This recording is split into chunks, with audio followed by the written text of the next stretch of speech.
Beneath your feet and far above your head, a single ancient force holds the cosmos together. Not gravity, not time, but a tree. Not just any tree, but Yggdrasil, the gargantuan world tree of Norse mythology, whose roots dig into underworlds and whose branches cradle entire realms. This isn't just a story, it's the backbone of an entire civilization's beliefs. The Vikings didn't see Yggdrasil as mere legend. To them, it was the axis of existence, the scaffold of reality itself, pulsing with magic, danger, and secrets. Today, we're peeling back 30 layers of myth to reveal how this cosmic tree shaped Viking minds, from the creation of the universe to the apocalyptic tremors of Ragnarok.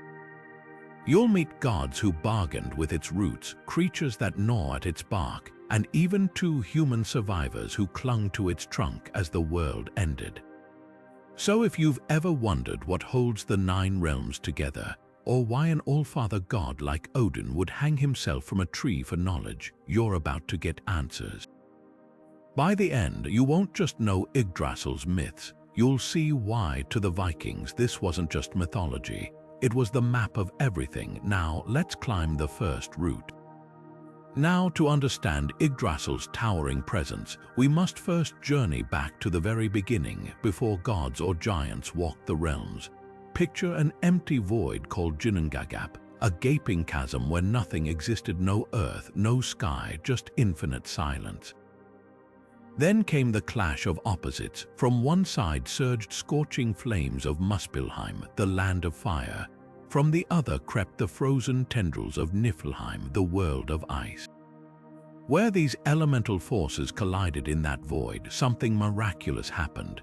The heat melted the frost, and from those dripping waters, life stirred. And not just any life. Yggdrasil, the great tree, didn't grow from soil or seed. It erupted from the raw energy of creation itself, its roots coiling into the abyss, its trunk stretching toward possibilities unseen.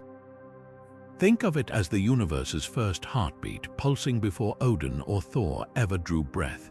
But how did this lone tree become the anchor of all things?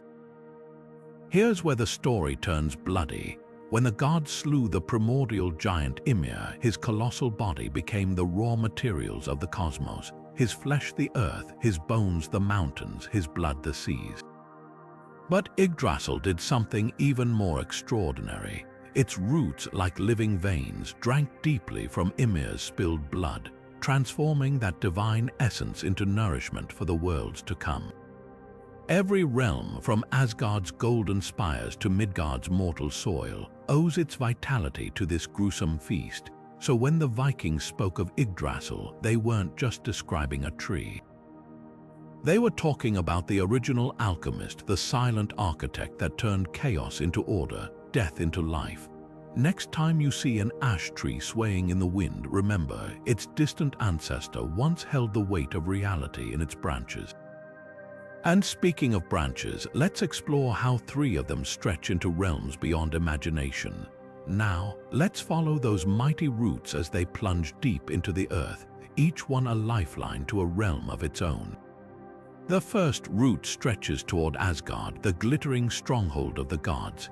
Here, beneath the watchful eyes of Odin and his kin, lies the Well of Erd, a pool of shimmering waters where the Norns, those weavers of destiny, gather. Every day, they draw from this sacred well to nourish Yggdrasil, ensuring its branches never wither. Think of it as the tree's heartbeat, pulsing with the wisdom and fate of all creation. But the second route takes a darker turn, tunneling into Jotunheim, the land of giants. Here, the Well of Mimir hides in the shadows, its waters thick with forgotten knowledge. This is where Odin made his infamous bargain, trading an eye for a sip of insight.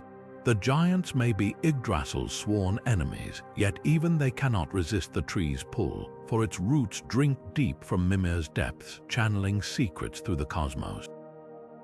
And then there's the third route, the one that coils into Niflheim's frozen grip. No golden halls or ancient wisdom await here, only the ceaseless churn of Hvergelmir, the roaring cauldron.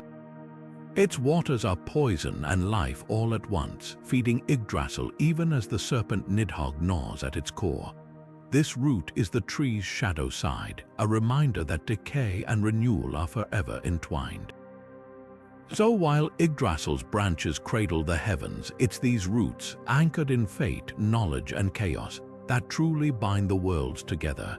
And speaking of chaos, our next journey leads us to the creature who thrives on it, Ratatoskr, the squirrel who turns gossip into an art form.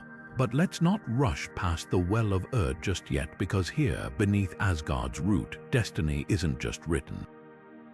It's woven. Every morning, before the gods even stir from their halls, the three Norns emerge from the mist. Erd, whose name means what has been, bends over the well's glimmering surface, her fingers tracing the past like ripples in water. Beside her stands Verdandi, what is, her gaze fixed on the present, while Skuld, what shall be, peers into the fog of futures yet to unfold. Together, they are the keepers of time itself. With hands as steady as the roots they tend, the Norns dip their golden ladle into Erd's well, drawing up water so pure it sparkles with the weight of centuries. This isn't just any water, it's the lifeblood of Yggdrasil, poured carefully over its roots to keep the World Tree standing tall. But their work doesn't stop there. From the bark of the tree, they carve runes, those ancient symbols humming with power. Each mark they etch alters the tapestry of fate, bending the paths of gods and mortals alike. A warrior's courage, a king's downfall, even Odin's next move, all are shaped by these silent weavers. And here's the twist, the Norns aren't just passive observers. They argue, they debate. Sometimes Skuld's visions clash with Erd's memories, or Verdandi insists the present demands a different thread.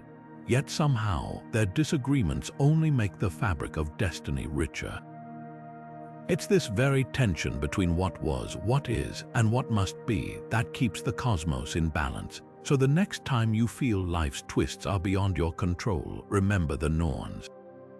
Even they know fate isn't set in stone, or well in bark. And speaking of bark, our next tale takes us higher up Yggdrasil's trunk, where a certain squirrel turns whispers into wildfires now.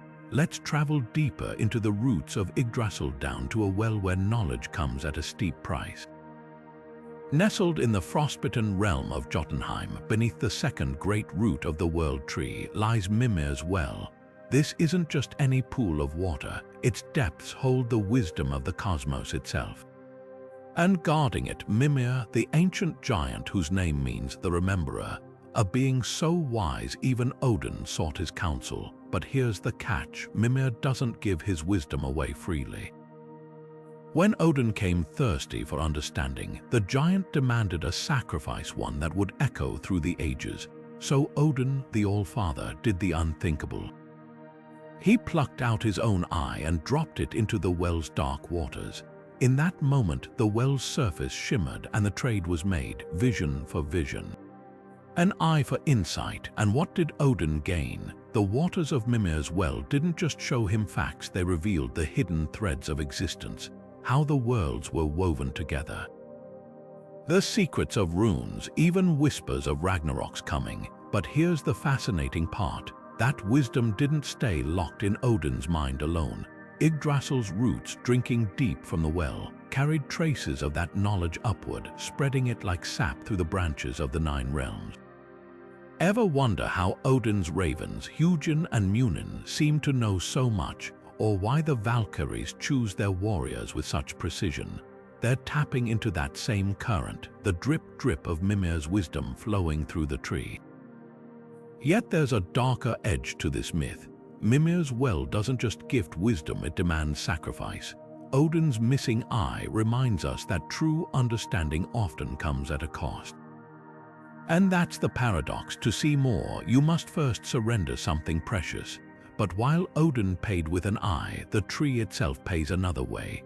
Just as Yggdrasil's roots drink from Erd's well to sustain the world, they also draw from Mimir's depths, feeding wisdom to gods and mortals alike. So the next time you stumble upon a sudden insight or a moment of clarity, remember, you might just be tasting the waters that once cost Odin his eye.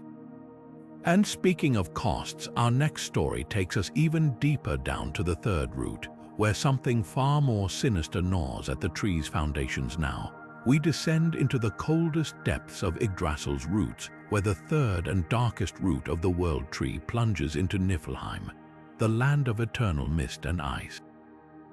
Here, in this frozen underworld, a monstrous cauldron named Yggdrasil bubbles with a sound like 1,000 raging rivers.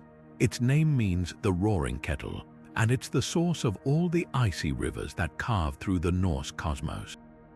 But this isn't just any wellspring. This is where decay takes shape. Lurking in the murky waters of Yggdrasil is Nidhogg, the dread dragon whose name means the hateful striker.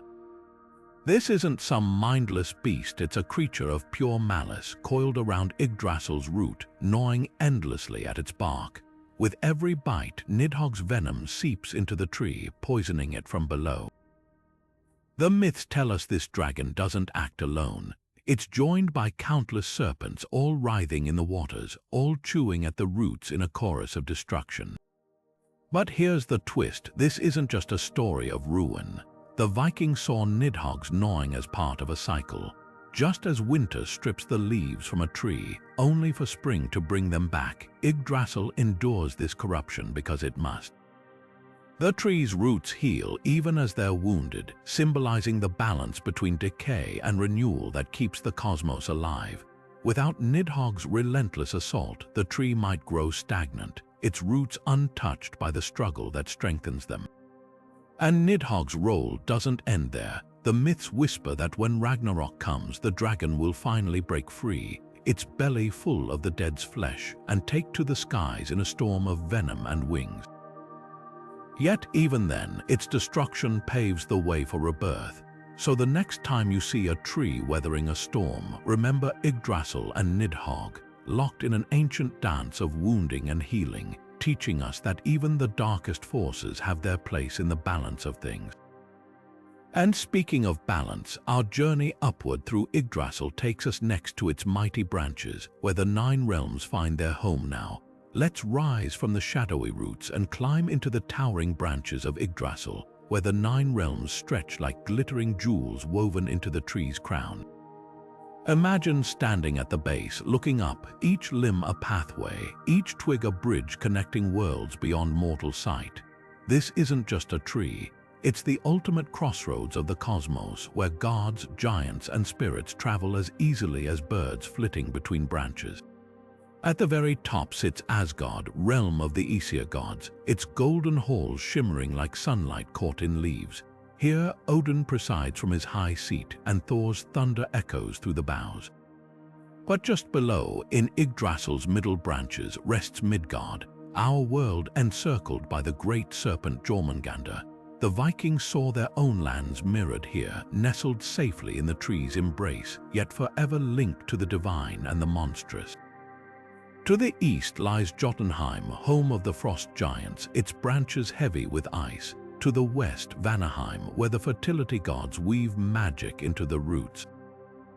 Elfheim, bathed in eternal light, hosts the radiant elves, while Svartalfheim's shadowy limbs house the cunning dwarves forging treasures in the dark. And don't forget Hel's grim realm, clinging to the lower branches like withered fruit, waiting for those destined to pass through its gates, but the true wonder.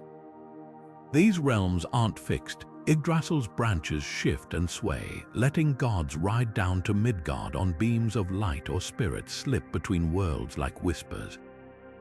Even the Rainbow Bridge Bifrost might be part of the tree's own magic, a glowing tendril connecting Asgard to Earth. Every acorn, every rustling leaf holds the potential for passage, making Yggdrasil not just a tree, but the ultimate traveler's guide to the Norse universe.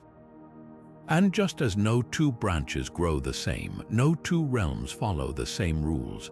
Up next, we'll uncover how Odin himself used Yggdrasil as a ladder to knowledge, hanging between worlds in his quest for wisdom.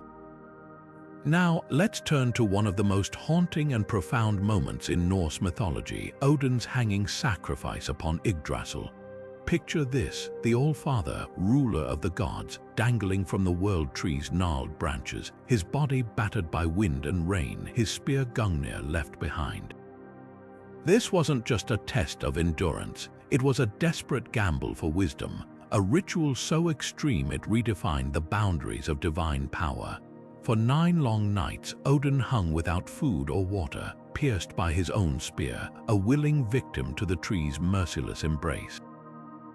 Why? Because Yggdrasil wasn't just a tree, it was a living library of secrets, its roots steeped in the waters of fate, its bark carved with the mysteries of the runes. Odin knew that to unlock this knowledge, he'd have to suffer as no god had suffered before.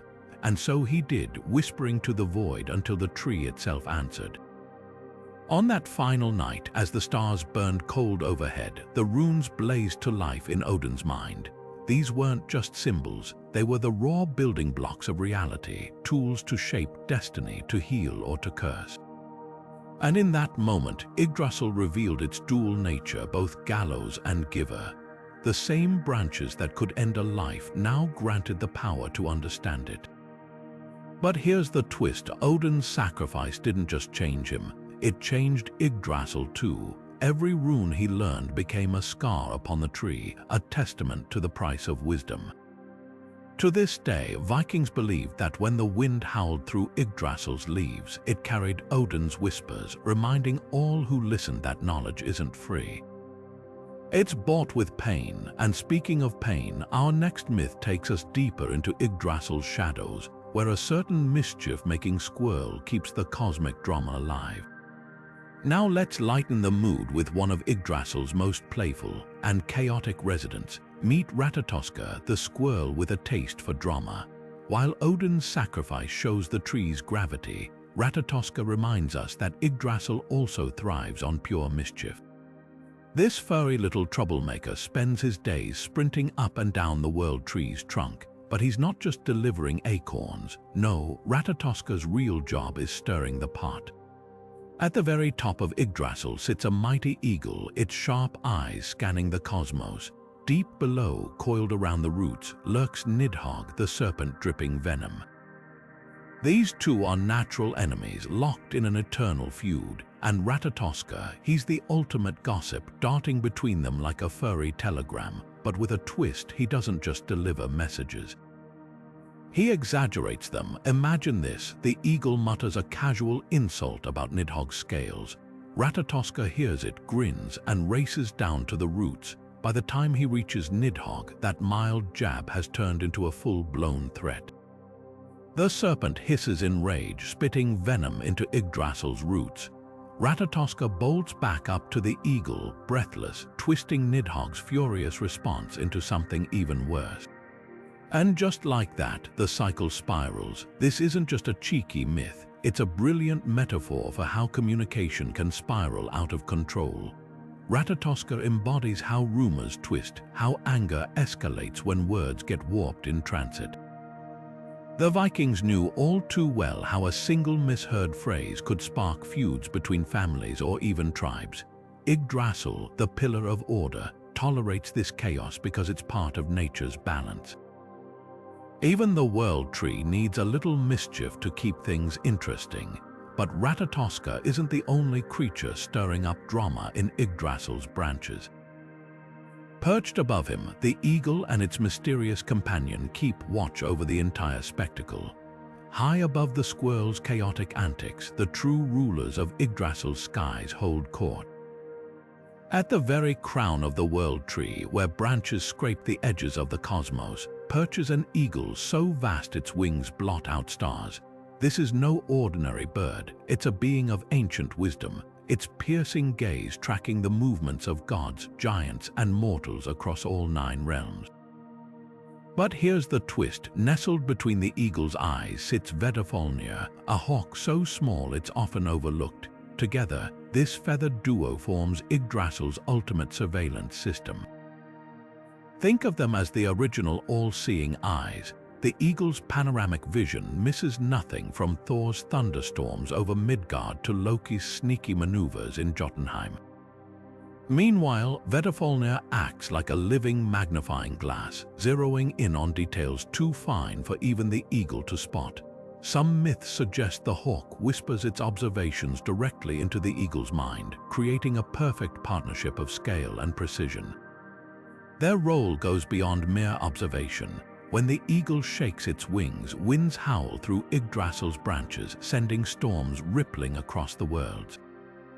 Vikings likely saw this as the source of sudden gales that battered their longships, and Vedafalnir, its sharp cry signal shifts in fate, a feathered alarm system for cosmic disturbances.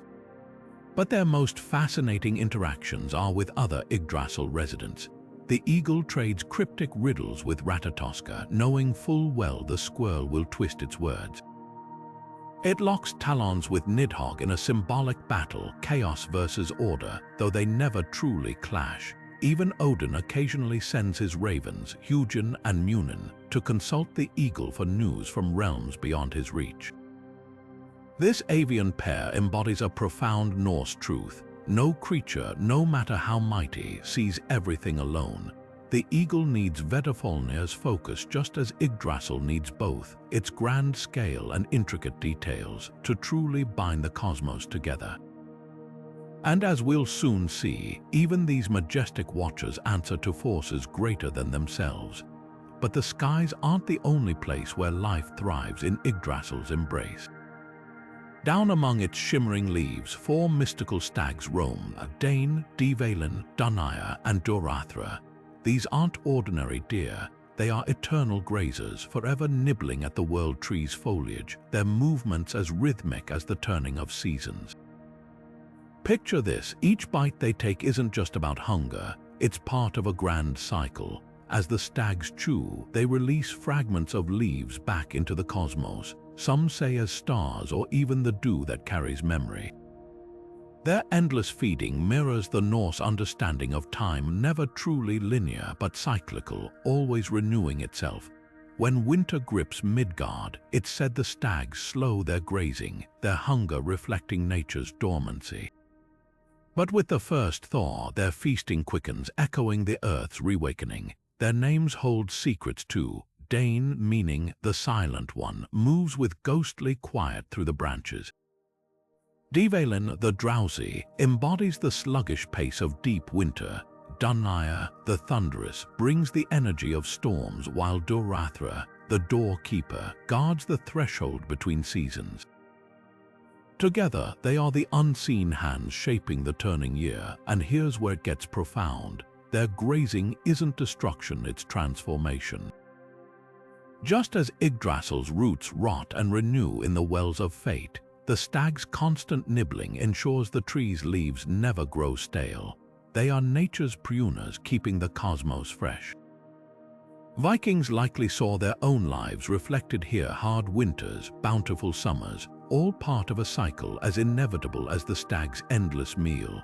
Yet even these timeless creatures aren't free from Yggdrasil's grand design. As we'll see next, their quiet work sets the stage for something even more extraordinary: how the tree's very leaves become vessels of divine inspiration.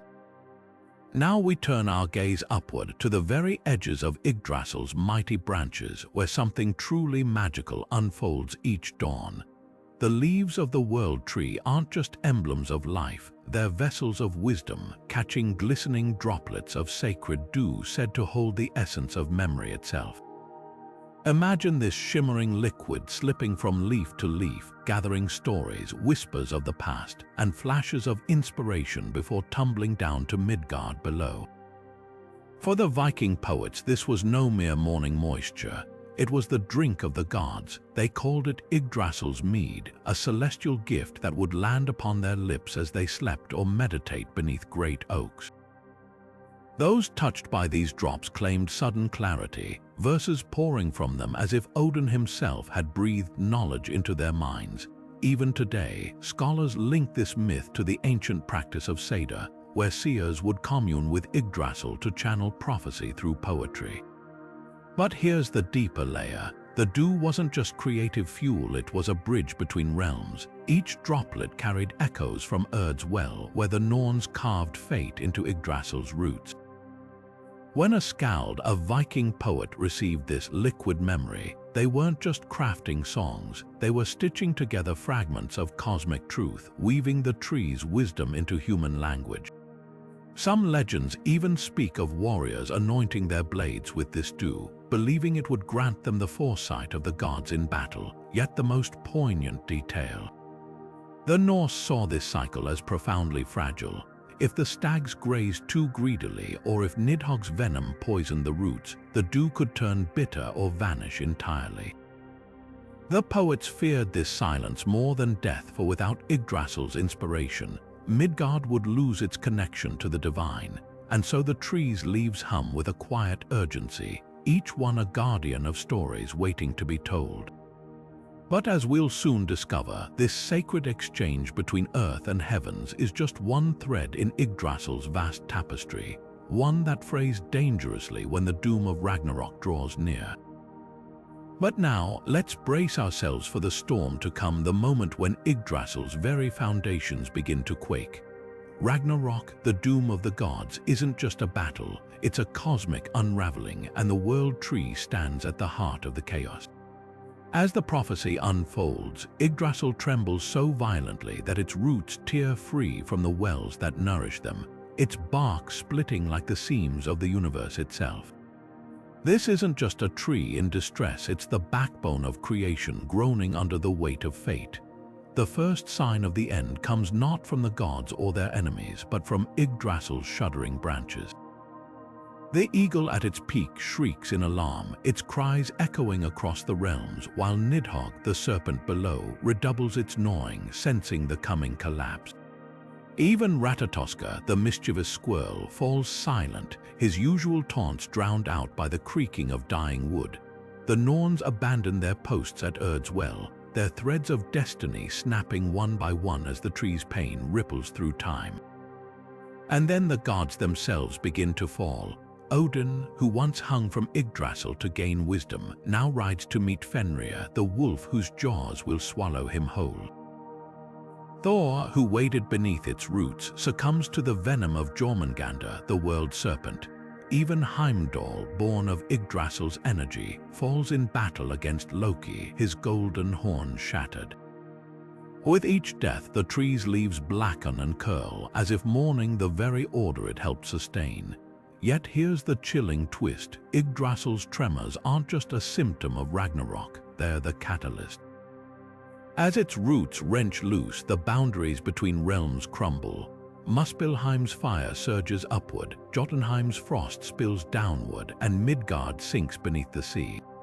The tree's agony mirrors the disintegration of all things, a living barometer of the cosmos coming undone. But remember this: even in its death throes, Yggdrasil clings to one last purpose. Its splintering trunk becomes a refuge for two human survivors, Lif and Niflheim, who hide within its fibers as the world burns. In this way, the tree that heralds the end also cradles the seed of a new beginning. And that, perhaps, is the most profound myth of all. Even as Ragnarok consumes the 9 realms, Yggdrasil's final act is one of preservation, ensuring that when the dust settles, life will stir once more among its roots. But even in the midst of annihilation, Yggdrasil holds onto a glimmer of hope.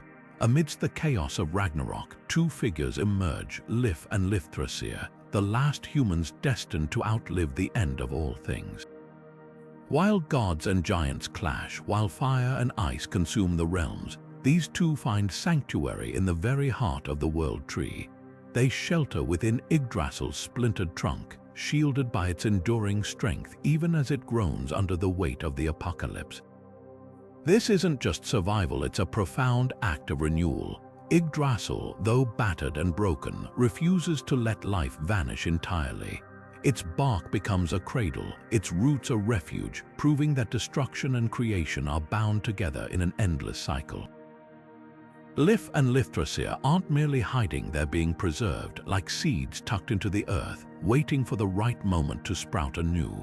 Think about what this means for the Norse worldview. The World Tree isn't just a passive witness to Ragnarok, it's an active guardian of life's continuity. While its branches tremble and its roots tear free, it still fulfills its deepest purpose, ensuring that when the flames die down and the floods recede, there will still be a dawn to greet. The myth of Lif and Lifthrasir transforms Yggdrasil from a symbol of cosmic order into something even more powerful, a promise that no ending is truly final. And here's the beautiful irony: the same tree that trembles with the death throes of the gods becomes the vessel for humanity's rebirth. Its wounds become a sanctuary, its decay a kind of cradle. When Lif and Lifthrasir finally emerge from its shelter, stepping onto a world scoured clean by disaster, they don't just represent survival, they carry forward the unbroken thread of existence itself. Yggdrasil, even in its shattered state, ensures that the story isn't over. This myth echoes a truth found across cultures, that life persists in the most unexpected places, even in the shadow of devastation. But in Norse mythology, it's Yggdrasil that makes this possible, standing as both the herald of doom and the guardian of tomorrow. Its final act isn't to fall, but to hold on just long enough for the next chapter to begin. Now, let's turn to a darker aspect of Yggdrasil's legacy, one that reveals how the Vikings saw the tree not just as a life-giver, but as a symbol of death's inevitability. Yet, even in its role as a protector, Yggdrasil carries a shadow, one that ties it not just to life, but to the inevitability of death. The Norse knew the World Tree by another grim name, Odin's horse. This eerie kenning, or poetic metaphor, reveals Yggdrasil's haunting connection to the gallows. Picture this: in Viking Age Scandinavia, execution sites often stood near great trees, their branches serving as scaffolds for the condemned. To ride Odin's horse meant to swing from the gallows, a fate tied to the god of wisdom himself. Odin, after all, didn't just hang from Yggdrasil to gain runic knowledge, he also presided over the hanged. His ravens circled execution sites, gathering souls for his hall. The tree that cradled life also hosted death, its limbs echoing with the creak of ropes. This duality runs deep. Odin's self-sacrifice on Yggdrasil mirrors the fate of those offered to him in ritual hangings. Some scholars believe these executions weren't just punishments, but sacred acts, a way to send chosen victims directly to the god's realm. The condemned became offerings, their deaths weaving magic into the World Tree's bark. When Vikings spoke of riding Odin's horse, they hinted at this chilling exchange: a life for wisdom, a body for divine favor. Consider the archaeological evidence. Bog bodies and grave sites suggest hanging was more than mere execution. It was a conduit to the otherworld. Yggdrasil, bridging all realms, became the perfect threshold for such journeys. Its roots reached Hell's domain, while its branches brushed Asgard, making it a crossroads for the dead. A man hanged from an oak wasn't just dying, he was traveling, his soul climbing the World Tree's trunk like smoke from a pyre. This sinister aspect of Yggdrasil reminds us that Norse spirituality embraced death as part of the natural order. The same tree that nurtured life and Lifthrasir also upheld the noose, a stark symbol that creation and destruction grew from the same roots.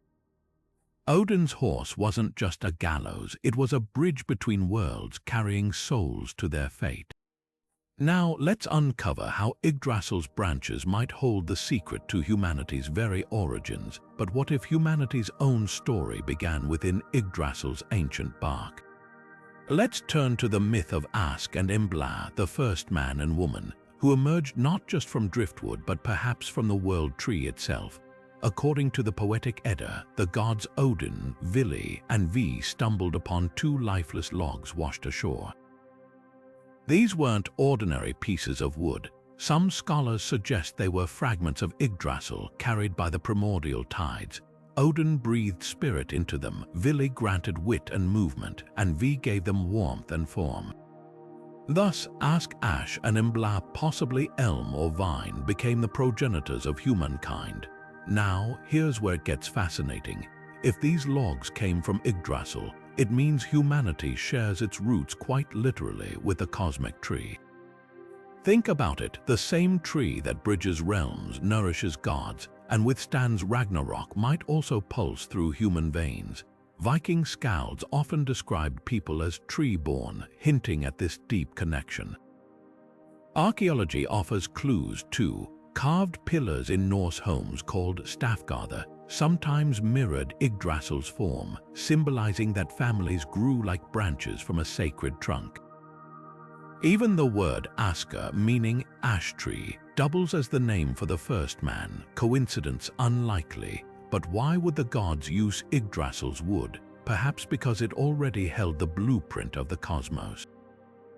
Just as the tree's roots drink from wells of wisdom and fate, humans crafted from its essence inherited curiosity and destiny. Embla's name might even relate to embrace, suggesting how life clings to the world tree like ivy. This myth reshapes how we see Yggdrasil. It's not just a backdrop for gods and monsters, it's the very timber of humanity, our oldest ancestor. Every time a Norse parent named their child after a tree, they honored this bond. Now, let's explore how Yggdrasil's energy might have birthed another pivotal figure, Heimdall, the watchman who hears grass grow. Stepping beyond the roots of humanity's origin, we encounter another astonishing link between Yggdrasil and the gods. Heimdall, the ever-vigilant sentinel of Asgard. His birth story is as enigmatic as it is extraordinary. Born not to one, but to 9 giant mothers, Heimdall's existence seems intertwined with the very structure of the world tree. The ancient texts describe his mothers as the wave's 9 mighty sea maidens, sisters who carried and nurtured him. But here's the striking parallel. Just as Yggdrasil's roots stretch into 9 distinct realms, Heimdall's birth mirrors this cosmic pattern. Some interpretations suggest these 9 mothers represent the energies of the 9 worlds, channeled through Yggdrasil to forge a guardian uniquely tied to the fate of the cosmos. Heimdall's legendary senses further deepen this connection.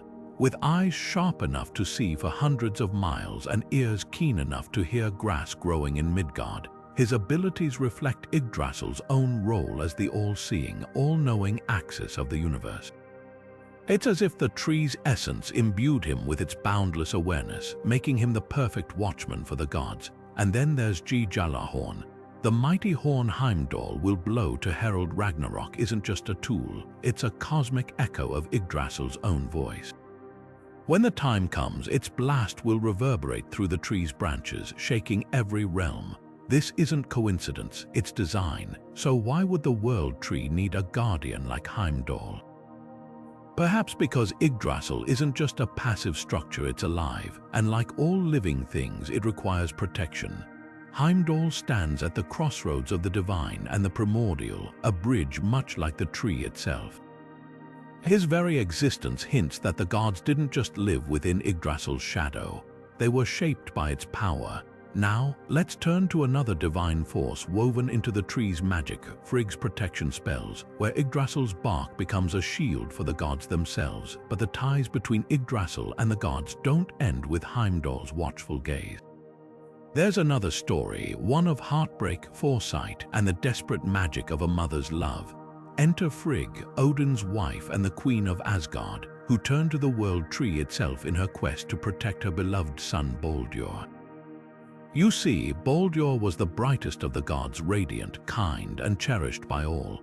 But when nightmares began haunting him, foreshadowing his death, Frigg refused to accept fate. She embarked on a sacred ritual, gathering fragments of Yggdrasil's bark and whispering binding spells into them. One by one, she compelled every creature, every object in the 9 realms to swear an oath not to harm Baldur. Fire, iron, stone, even the diseases that creep unseen, all pledged their silence, all but one. The overlooked mistletoe, young and seemingly harmless, escaped Frigg's notice. And we all know how that ends: Loki's trickery, the fatal dart, and Baldur's tragic fall. But here's what's fascinating: Frigg didn't just use random magic. She tapped into Yggdrasil's own essence. The bark she carried wasn't mere wood. It was infused with the life force of the cosmos itself. This reveals something profound about the world tree. Yggdrasil wasn't just a symbol or a structure, it was a source of raw divine power. When gods needed miracles, they didn't look to the stars or the elements alone. They turned to the tree, its bark a living tapestry of spells waiting to be woven. Frigg's ritual shows us that even the mightiest deities relied on Yggdrasil's magic when the stakes were highest. Yet the tale also carries a quiet irony. Despite all her efforts, fate couldn't be cheated. Maybe that's the hidden lesson, that even Yggdrasil, for all its power, bows to the inevitable. Or perhaps it's a reminder that protection isn't about absolute control, but about the courage to try. Now, let's travel down from Asgard's lofty halls to the paths beneath the roots, where Thor wades through rivers on his daily journey, another testament to Yggdrasil's role as the great crossroads of the gods. While the gods often walk the golden paths of Asgard or ride across the skies, Thor takes a far more rugged route. Every day, the thunder god plunges into the churning waters beneath Yggdrasil, his mighty strides stirring the rivers as he makes his way to the divine assembly at the Well of Erd. Picture this: the great roots of the World Tree loom overhead like ancient pillars, their gnarled surfaces glistening with moisture from the misty depths. The currents here aren't ordinary water, they swell with the weight of fate itself, fed by the sacred wells that nourish Yggdrasil's roots. Thor doesn't just wade through these rivers, he battles them. His legendary strength pushes against tides that would sweep away lesser beings, his red beard flecked with foam as he marches onward. Why take such a difficult path? Because this is no ordinary journey. These waters connect the realms, and by passing through them, Thor reaffirms his oath as protector of both gods and mortals. Each step is a reminder Yggdrasil isn't just a tree. It's the axis of the cosmos, a place where even the mightiest must acknowledge the limits of their power. And here's something fascinating: the rivers aren't merely obstacles. Some myths whisper that their currents carry whispers of prophecy, that Thor hears fragments of the future in their rush. Yet he never lingers. His destination is the Judgment Circle, where the gods gather to weigh disputes and decree laws. Without Yggdrasil's roots marking the way, even Thor might lose himself in the endless twilight of the underworld. This daily trek reveals a truth often overlooked, that Yggdrasil isn't just a passive observer of the gods' deeds. It shapes their very movements, its roots a roadmap for divine duty. And when the thunder god finally emerges, dripping and triumphant, it's the tree's shadow that welcomes him back into the light.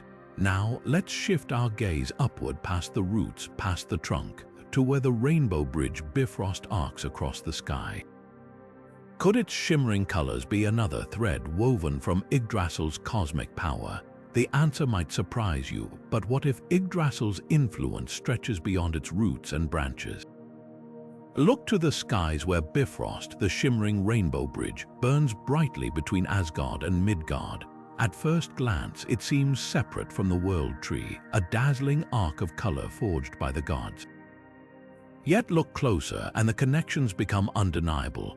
The fiery hues of Bifrost mirror the energy pulsing through Yggdrasil's sap, same radiant gold, same otherworldly glow.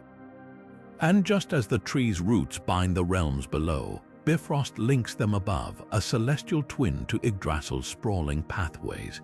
Even Heimdall, the bridge's vigilant guardian, shares ties to the World Tree. His hearing so sharp, some say he catches whispers carried in the rustle of Yggdrasil's leaves. Here's the compelling truth: Bifrost isn't just a bridge. It's a living extension of the World Tree's power. When Thor thunders across it or Odin strides its length, they're walking a path woven from the same cosmic threads that sustain Yggdrasil. The proof lies in the myths themselves. During Ragnarok, when the tree trembles, Bifrost too will shatter, not by chance, but because both are bound by the same fate. So next time you picture Yggdrasil, don't stop at the trunk. Its magic arcs overhead, painting the heavens with bridges only the gods dare cross. And that's no coincidence. It's the tree's silent declaration that its reach stretches farther than any myth has yet revealed. Now, let's turn to another hidden thread of Yggdrasil's power, this time in the hands of the Valkyries, but the Valkyries' bond with Yggdrasil runs deeper than whispers on the wind. These warrior women may have wielded the tree's very lifeblood as a tool of salvation. Picture this: a battle ends and the chosen slain lie scattered across the field. As the Valkyries descend, their task isn't just to carry souls to Valhalla, it's to prepare them for the wars to come. And what better way to mend a warrior's spirit than with the sap of the World Tree itself? Ancient texts hint at this hidden role. Yggdrasil's golden sap, brimming with the same energy that sustains the Nine Realms, could have been the Valkyries' secret remedy. Imagine its power: a single drop sealing wounds, soothing shattered minds, perhaps even preserving the fallen in a state between life and death during their journey to Odin's hall. This wasn't just magic, it was cosmic first aid straight from the veins of the universe. The connection makes perfect sense. If Yggdrasil's roots drink from the well of wisdom and its branches cradle the realms, why wouldn't its sap hold restorative properties? Even the Valkyries' name, choosers of the slain, takes on new meaning if they were also healers, using the tree's essence to handpick only those strong enough to endure the transition.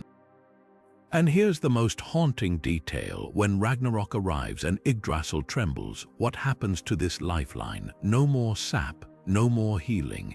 Just as the tree falters, so too might the Valkyries' power, leaving the Einherjar to face the final battle unprepared. It's a grim thought that ties their fates together in ways most myths overlook.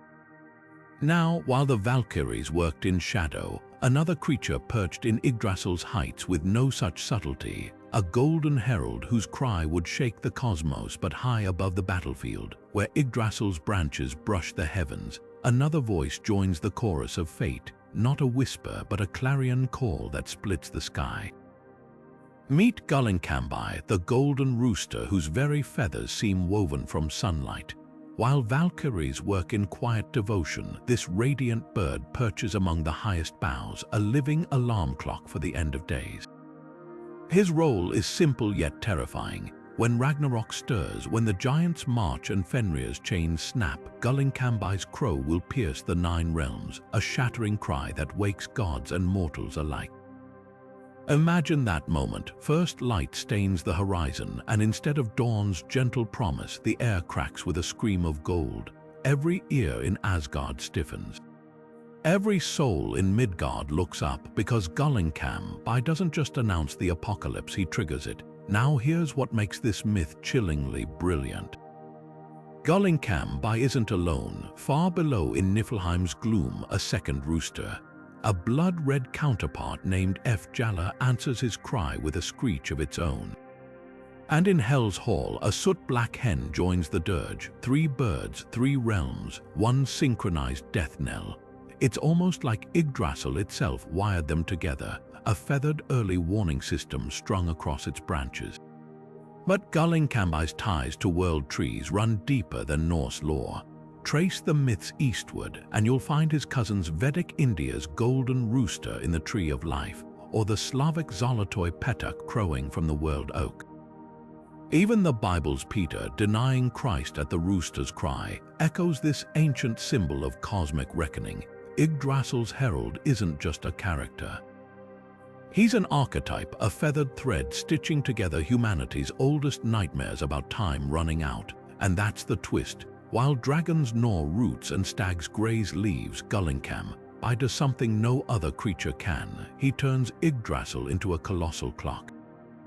Each dawn his crow marks another day closer to doom, until finally, his voice shakes loose the last grains of sand in the universe's hourglass.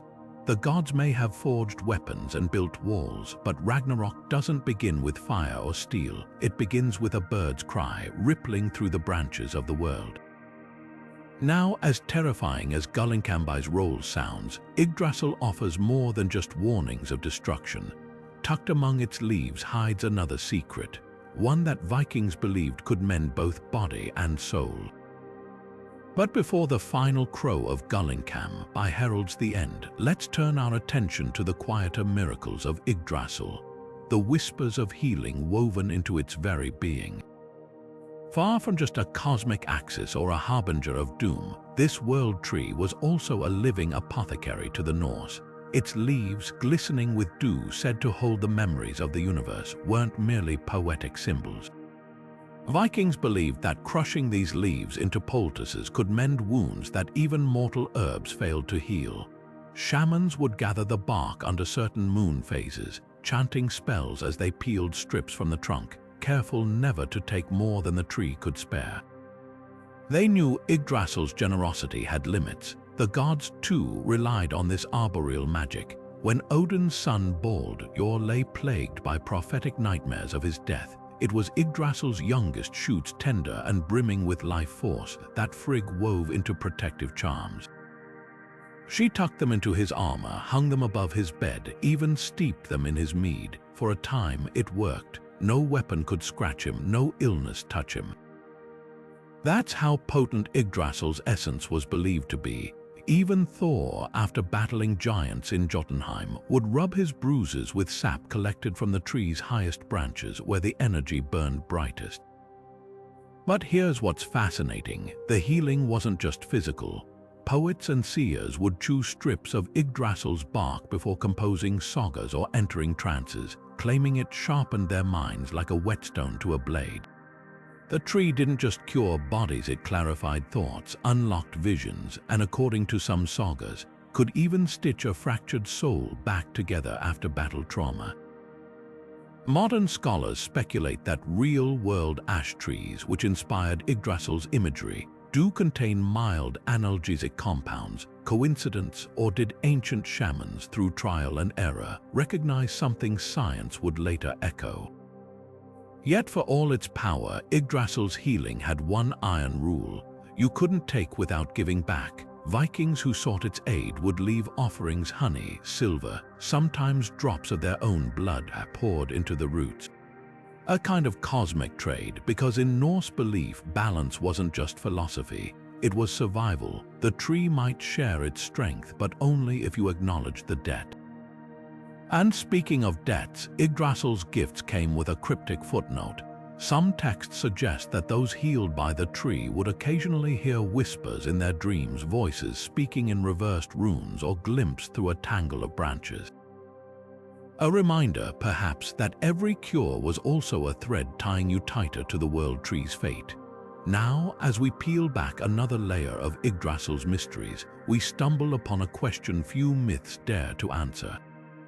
What if the tree had secrets even the gods didn't know, hidden in plain sight, waiting beneath the so-called 11th root? Now, let's venture into one of Yggdrasil's most enigmatic secrets, the whispered myth of its hidden 11th root.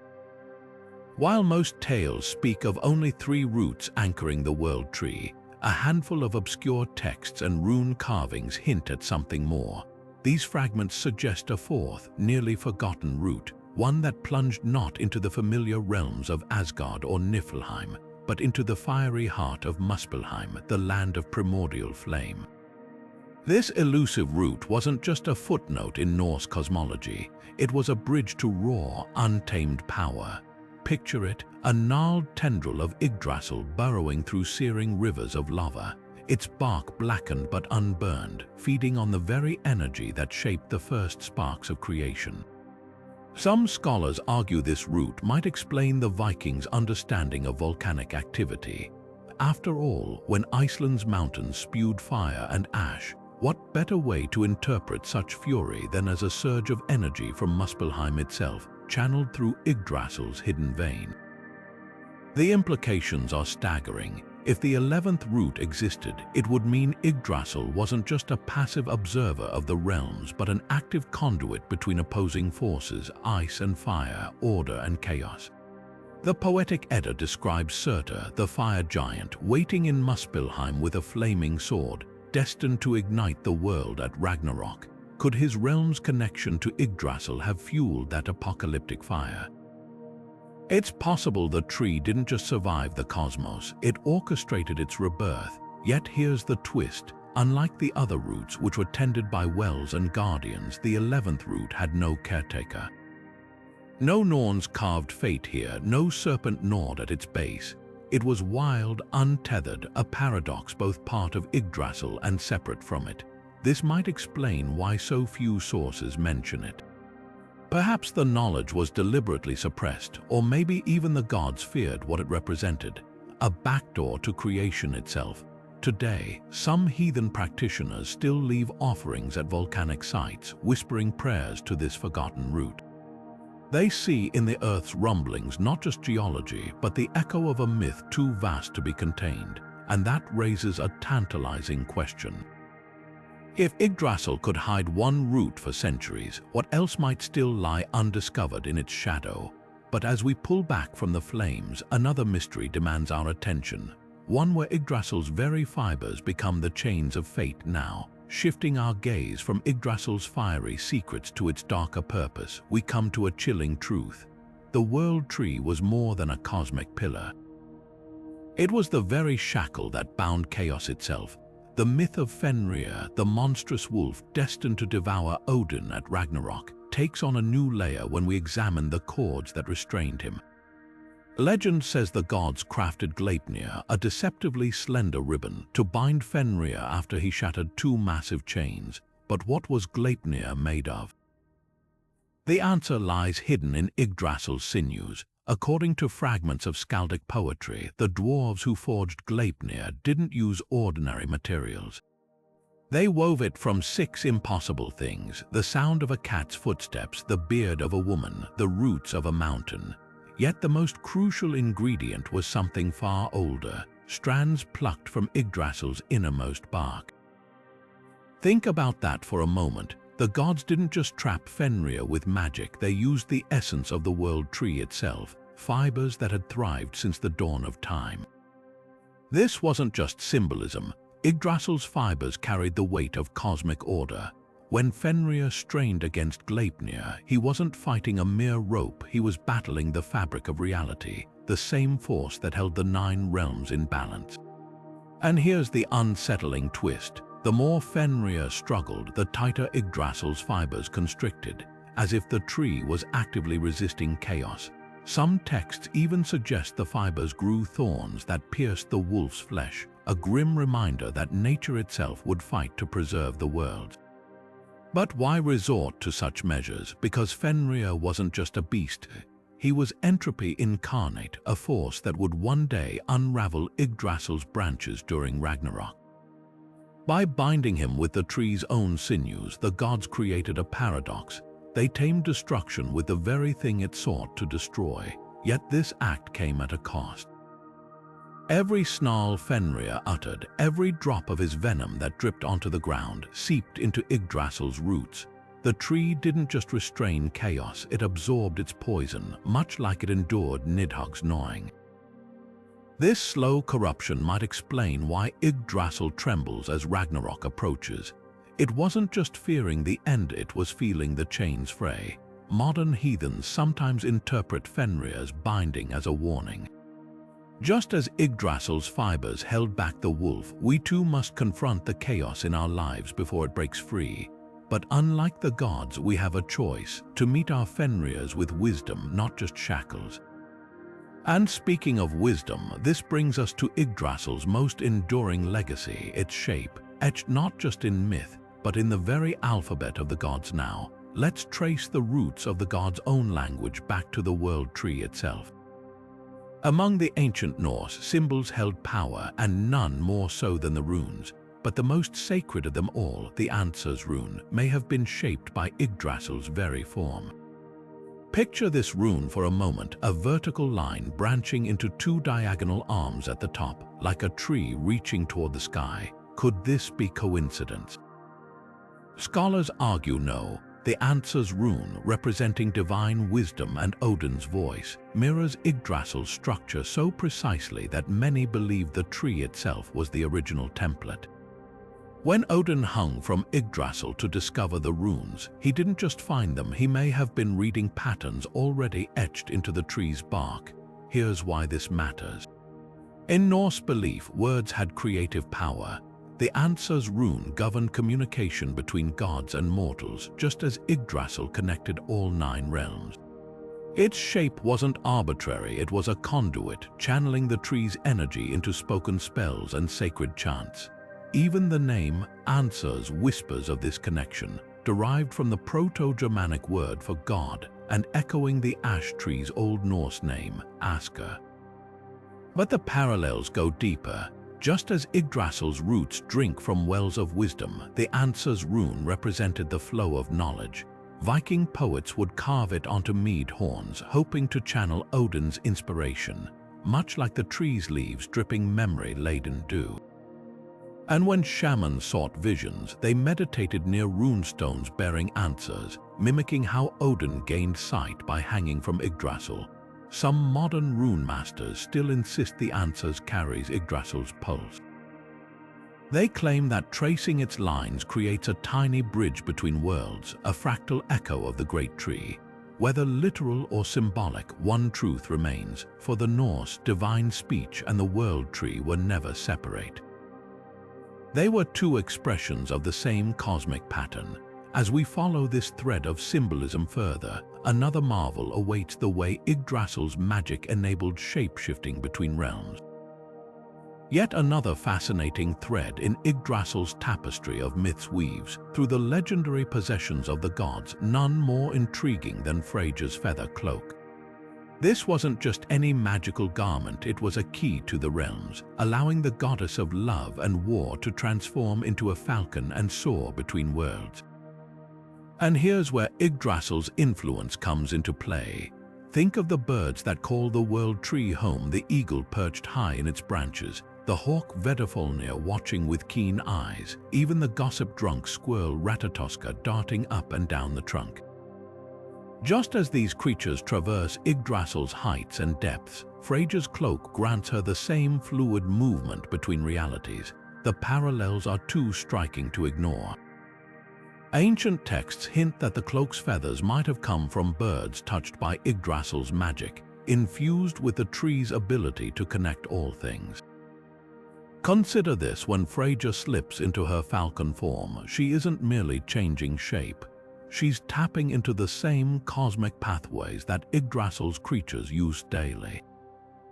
The cloak becomes a living extension of the tree's branches, bending the boundaries between realms much like the roots that stretch into different worlds. Some scholars even suggest the feathers were plucked from Vedafölnir itself, linking Freyja's power directly to Yggdrasil's highest watcher. What makes this myth so compelling is how it mirrors Odin's own shape-shifting adventures. Both deities harness Yggdrasil's energy to cross between worlds, but where Odin sacrifices an eye for wisdom, Freyja wields her cloak with effortless grace. It's a reminder that the tree's magic isn't reserved for gods of knowledge alone. It's a gift to all who understand its rhythms, and let's not overlook the cloak's deeper symbolism. In a culture where falcons represented vision and agility, Freyja's ability to fly as one speaks to Yggdrasil's role as the great observer. Just as the tree sees all realms at once, the goddess gains a bird's-eye view of the cosmos whenever she dons the feathers. Perhaps that's why she's often called upon to mediate conflicts. She quite literally sees every angle. Now, as we peel back another layer of Yggdrasil's mysteries, we encounter a prophecy whispered among the roots, one golden leaf that holds the promise of rebirth. Amid the chaos of Ragnarok, when fire and ice consume the 9 realms and even Yggdrasil trembles to its roots, there's a whisper of hope clinging to one last branch. Hidden in the swirling ash of the apocalypse, a single golden leaf persists untouched by flames, untarnished by time. This isn't just a survivor, it's a promise. Legends say that within this leaf lies the seed of the next world tree, a tiny spark of Yggdrasil's essence waiting to begin the cycle anew. Imagine it: after all the battles, after the death of gods and the sinking of realms, this one fragile leaf holds the blueprint for creation itself. The Vikings saw destruction as inevitable but never final. Even in their darkest myths, nature's resilience shines through. What makes this prophecy so poignant is its simplicity. No grand spells, no divine intervention, just a quiet leaf trembling in the aftermath. Some interpretations suggest it's the same leaf that once dripped the dew of memory onto Midgard, now transformed into a vessel for rebirth. Others claim it's guarded by Lif and Lifthrasir, the two humans who shelter in Yggdrasil's trunk, ensuring the seed reaches fertile ground. There's a deeper lesson here too. Just as Yggdrasil sprang from the void of Ginnungagap at the dawn of time, its successor will rise from the ashes of Ragnarok. The leaf isn't merely a biological relic, it's a symbol that endings are always beginnings in disguise. The Norse didn't fear the apocalypse because they trusted the cosmos to renew itself, just as a forest regrows after wildfire, and here's the twist that ties it all together. The golden leaf mirrors the golden age that follows Ragnarok, where a new pantheon of gods emerges and the earth rises fresh from the sea. The cycle isn't broken. It's refreshed. Yggdrasil's final act isn't death, it's passing the torch. Now, as we near the end of our journey through Yggdrasil's myths, we find ourselves where Viking seers once stood peering into the roots for glimpses of fate. But the roots of Yggdrasil held more than just the weight of the cosmos. They pulsed with secrets only certain mortals could unravel. Among the Vikings, the Volvas or Seerses were women gifted with the ability to peer beyond the veil of time. These mystics didn't just read omens, they communed directly with the World Tree's deepest mysteries, sitting in the shadow of its roots to unlock visions of past and future. Picture a Volva wrapped in a cloak of feathers, perhaps even plucked from Yggdrasil's own eagle, settling where the tree's gnarled roots breached the earth. With rituals involving chanted spells, hallucinogenic herbs, and the rhythmic beating of a ceremonial staff, she'd slip into a trance so deep the boundaries between realms blurred. Some accounts describe her soul journeying down Yggdrasil's roots like a traveler following a road, passing through the wells of fate and memory before arriving at the answers she sought. What made these seers extraordinary was their connection to the Norns. While the three weavers of destiny carved runes at Urd's well, Volvas accessed that same primal knowledge by tapping into the roots that fed the well itself. A Volva's prophecy wasn't just a guess, it was a glimpse into the same currents of time the gods themselves navigated. Even Odin, the Allfather hungry for wisdom, sought their counsel, as when he awoke the deceased Volva in the poem Völuspá to learn of Ragnarok's inevitability. But there's a darker side to this gift. Entering such profound trances came at a cost. Sagas describe Volvas returning from their visions gaunt and hollow-eyed, as if part of them remained tangled in Yggdrasil's roots. Some whispered that to see too clearly was to fray the threads binding soul to body, leaving the seers forever between worlds. Yet for the Vikings, this risk only underscored the sacredness of their role mediators between humanity and the cosmic forces woven into the tree's bark. Traces of their legacy endure. Amulets carved with Yggdrasil's roots have been found in graves, likely belonging to those who sought to carry the Volva's sight into the afterlife. Today, modern Norse pagans still honor these seeresses, meditating at ancient trees to reconnect with that same wellspring of prophecy. After all, if the roots still stretch across time, who's to say the Volvas ever truly stopped listening? And as we near the final branches of our exploration, one question lingers: how did ordinary Vikings weave Yggdrasil's power into their daily lives? Now, let's step out of ancient sagas and into the whispers of today, where the line between myth and reality blurs among the towering trees of our world. Even now, stories emerge of modern seekers stumbling upon trees so immense, so eerily alive with presence, they're convinced they've found Yggdrasil itself. From the moss-draped oaks of Scandinavia to the gnarled elders of Britain's wildwoods, these ancient sentinels stir something primal in those who stand beneath their branches. Take the Kvilikon, a legendary oak in Sweden. Its trunk so vast it's said to be over 1,000 years old. Visitors describe feeling an uncanny resonance when touching its bark, as if the tree hums with a hidden energy. Then there's the sacred groves of Germany's Externstein, where pagans still gather beneath twisted roots that seem to coil like serpentine echoes of Nidhogg's domain. Are these merely imaginative leaps, perhaps? But consider how effortlessly these sites mirror the Norse description of Yggdrasil roots plunging into unseen depths, crowns scraping the sky, and an aura that hushes even the most skeptical visitor. What's fascinating is how these modern encounters reflect the same awe the Vikings held for their world tree. Today's self-proclaimed Yggdrasil seekers often recount visions during meditation beneath these trees, flashes of the 9 realms, or the faint chatter of a squirrel that sounds suspiciously like Ratatoskr. Some pagan groups even leave offerings at the bases of ancient trees, carved runes, bundles of herbs, or sips of mead poured into the roots, as if nourishing the same wells that once sustained the gods. Science, of course, dismisses such notions as folklore, yet the persistence of these beliefs speaks volumes. Whether it's the human mind seeking patterns in nature's grandeur or something more ineffable, the idea of Yggdrasil endures. Social media brims with photos of candidate trees, their supporters debating which might truly be the world tree's descendant. The irony, in their fervor, these modern mythmakers are doing exactly what the Vikings did, finding the divine in the dendron, the cosmic in the canopy. And so, as our journey through Yggdrasil's myths nears its end, we arrive at the simplest truth. The world tree was never just a story, it was and is a mirror. For the Vikings, it reflected their understanding of life's interconnected chaos. For us, it reflects a longing to believe that magic still clings to the bark of the oldest trees, waiting for those who dare to listen. Speaking of listening, how did the Vikings ensure Yggdrasil's presence wasn't just reserved for seers and gods, but echoed in the rhythm of everyday life?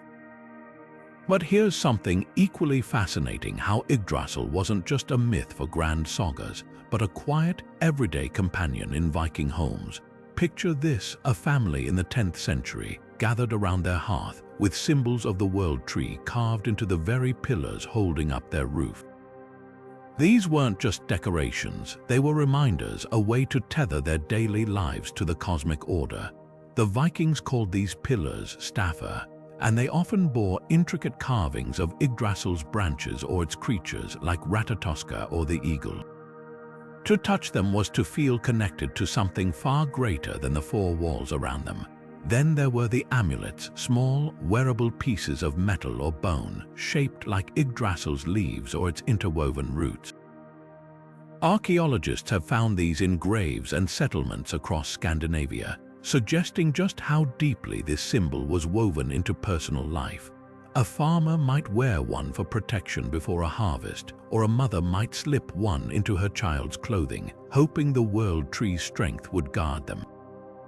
Even household items, spoons, bowls, even loom weight sometimes carried tiny engravings of the tree.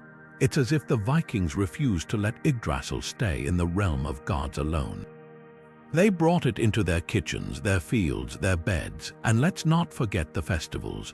During important gatherings like the winter solstice or harvest celebrations, communities would decorate a central tree, often an ash Yggdrasil's supposed kin, with offerings of food, cloth, or even weapons. This wasn't just pageantry, it was a way to honor the axis of their universe, to ask for its blessings in the coming season. The line between sacred and ordinary blurred effortlessly. A tree in the village square became, for a moment, the world tree itself, but perhaps the most telling detail, how Yggdrasil's imagery persisted even in death. Runestones frequently featured the tree, sometimes with a serpent coiled at its base or birds in its branches, mirroring the myths. These weren't just memorials. They were bridges, ensuring the departed remained part of Yggdrasil's endless cycle. So while the Skalds sang of gods and giants clashing in the branches above, the Vikings lived with Yggdrasil in the quietest ways, a carving here, a whispered prayer there. It wasn't just their mythology, it was their wallpaper, their jewelry, their daily rhythm. And that's how myths survive, not by staying lofty, but by becoming ordinary enough to touch. Now, as we reach the end of our journey, let's step back and see Yggdrasil not just as a tree, but as the backbone of an entire worldview. After exploring these 30 incredible myths, one truth stands tall like Yggdrasil itself. This wasn't just a tree, but the very heartbeat of Norse belief. Every root, branch, and creature we've uncovered reveals how the Vikings saw the universe, interconnected, alive, and brimming with meaning. Yggdrasil wasn't merely a symbol, it was the canvas on which they painted their understanding of life, death, and everything in between. Think about it, from the Norns weaving fate beneath its roots to Odin hanging from its branches, from the stags nibbling its leaves to Nidhogg gnawing below. Each myth reflects the Vikings' awe for nature's balance. Destruction and creation, chaos and order, all held together by the World Tree's enduring presence. Even in their homes, as we just saw, they carved its image into daily life, turning the cosmic into the commonplace. And that's the real magic here. These stories weren't just entertainment, they were lessons, warnings, and comfort. When Ragnarok's fires came, Yggdrasil shuddered, but it also sheltered Lif and Niflheim, promising renewal. When Odin sought wisdom, the tree gave it at a price. Every myth whispers the same idea, that existence is a cycle and we're all part of something vast. So now we pass the question to you. Which of Yggdrasil's myths resonated most? Was it the mischievous Ratatoskr stirring trouble between realms, the healing dew of its leaves? Or perhaps the prophetic Norns spinning destinies at Urd's well? Drop your favorite in the comments, we'd love to hear what captured your imagination. If this journey through the Norse cosmos gripped you, don't forget to like, subscribe, and hit that notification bell. There are always more myths to unravel, more stories to tell. Until next time, keep looking up, you never know what might be hiding in the branches.